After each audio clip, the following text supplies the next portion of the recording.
So it's interesting. It sounds almost like small beer, but what I see as being a big hangup in the deals I work on, which are a lot of tax equity financings, is the sponsor, who often is not the original developer. They're acquiring the projects from the original developer,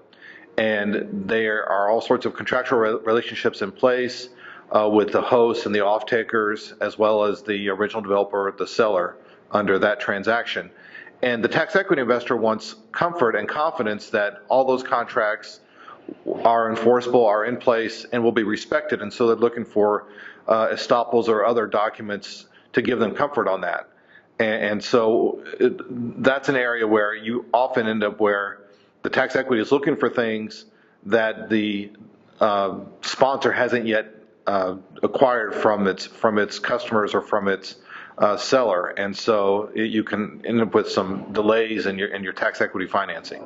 So specifically on this issue of the sort of documentation of the prior contractual relationships and continuing contractual relationships,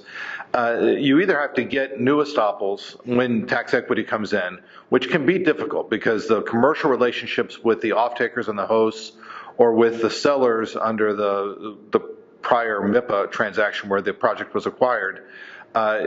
sometimes those relationships are in the past and you don't have to go back to those people, but sometimes you just have to do it, and there can be some delays. Another way to deal with it is for the sponsor to be proactive up front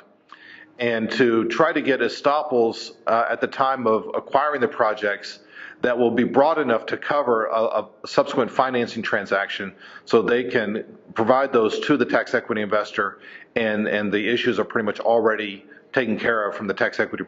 investor's perspective.